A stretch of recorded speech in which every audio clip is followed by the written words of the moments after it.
When we speak of tyrants, we often think of conquerors seeking land or power, but rarely do we encounter a force so utterly destructive, so absolute in its evil, that it redefines our understanding of what humanity is capable of.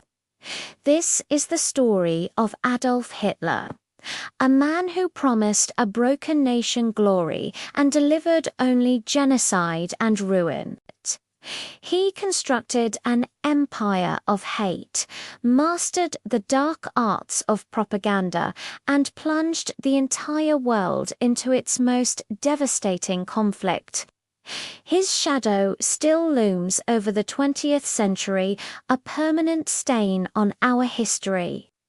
How did a failed artist manipulate a proud, modern nation into committing the greatest atrocities ever recorded? The answer is a chilling lesson in the power of a single, poisoned idea. Born in Austria in 1889, Adolf Hitler's early life was a story of mediocrity and disappointment. He dreamed of being a great artist, but twice Vienna's prestigious Academy of Fine Arts rejected him, labeling his work uninspired. He spent his pre-war years as a drifter, living in men's hostels, absorbing the toxic radical ideologies that festered in the city's underbelly. It was here that the seeds of his anti-Semitism and ultranationalism were planted. World War I finally gave him a purpose, a sense of belonging he'd never known. He served with distinction, but Germany's eventual defeat and the humiliating terms of the Treaty of Versailles left him incandescent with rage. He felt a profound sense of national betrayal, a wound that would never heal. Back in Munich, amidst the chaos of a collapsed economy and political turmoil, he discovered a small fringe group, the German Workers' Party. Here, in smoky beer halls, he discovered his one true talent, a hypnotic, almost demonic ability to speak. His furious oratory found its perfect audience, humiliated German populace, starving and desperate for answers. He gave them simple, powerful ones. He gave them scapegoats, the Jews, the communists. The politicians who had stabbed Germany in the back. Hate had found its voice.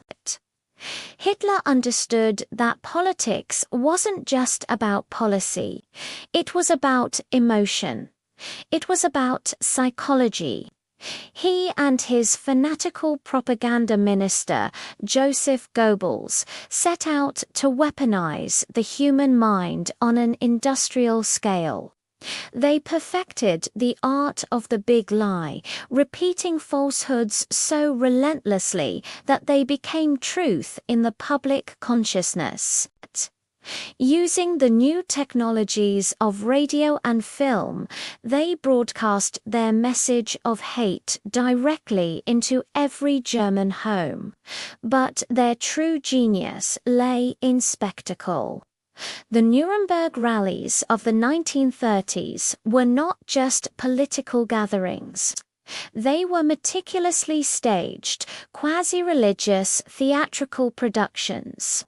Thousands of synchronized flags, seas of uniformed followers marching in perfect unison, torchlit parades under the night sky, all were designed to overwhelm the senses, to make the individual feel small and the collective movement feel unstoppable, divine.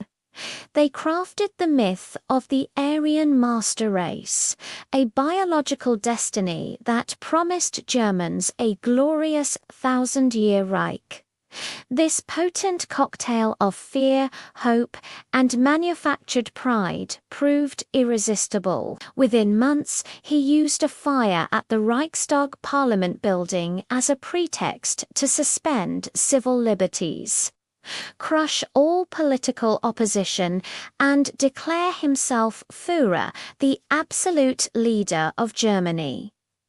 The propaganda machine had delivered total power. His foreign policy was a high-stakes gamble defined by aggression and reckless expansion. He remilitarized the Rhineland, annexed Austria, and seized Czechoslovakia, all while the world watched, paralyzed by a fear of another war. But appeasement only emboldened him. On September 1, 1939, German tanks rolled into Poland, and the world was plunged into darkness. Hitler unleashed a terrifying new form of warfare, blitzkrieg, or lightning war, using fast-moving, coordinated assaults of tanks and aircraft. His armies crushed resistance with shocking speed. Poland fell in weeks, then Denmark, Norway, the Netherlands, Belgium, and most stunningly, France. By 1940, Britain stood alone, a final bastion against a continent dominated by the swastika. The war's scope was unprecedented, but the true, unimaginable horror of the Nazi regime lay in its ultimate objective, the Holocaust. This was not a byproduct of war. It was the central goal. The final solution to the Jewish question was the systematic, sponsored, industrialized murder of 6 million Jewish men, women, and children. Millions of other Slavs, Roma, political dissidents, and disabled individuals were also targeted for extermination. This was not a crime of passion, but a cold, bureaucratic process of pure, calculated evil, executed in the death camps of Auschwitz, Treblinka, and Sobibor. An act so monstrous it remains almost beyond comprehension. The tide began to turn in the frozen wastelands of Russia. In June 1941, Hitler made his fatal error. He invaded the Soviet Union. Operation Barbarossa, envisioned as another swift victory, bogged down into a brutal attritional war that bled the German army dry. The sheer size of the country and the ferocity of its defenders, combined with the merciless Russian winter, proved insurmountable. Then, in December of that same year, Japan's attack on Pearl Harbor brought the industrial might of the United States into the war. Germany was now fighting a two-front war against a global coalition it could not possibly defeat. Yet Hitler refused to see reality. Trapped in his bunker, increasingly paranoid and detached from the world, he demanded total war.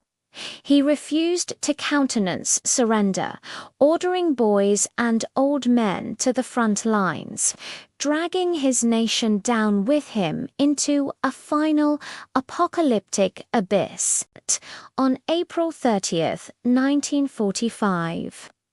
With Soviet shells raining down on Berlin and the Red Army just streets away, Adolf Hitler committed suicide. His 1,000-year Reich had lasted just 12 years, ending in the smoldering rubble of its capital. His defeat brought an end to the most destructive conflict in human history, a war that claimed over 60 million lives. Hitler's legacy is not a monument or an empire. It is a scar, a permanent, terrifying lesson in the fragility of democracy, the dangers of charismatic demagogues, and the catastrophic power of unchecked ideological hate. A cautionary tale burned forever into the collective memory of the world, reminding us what happens when we fail to confront evil. Thank you for watching. The story of those who fight against tyranny is just as important. Who do you think best represents that struggle? Let me know in the comments below. And if you found this video valuable, please consider liking and subscribing for more deep dives into history.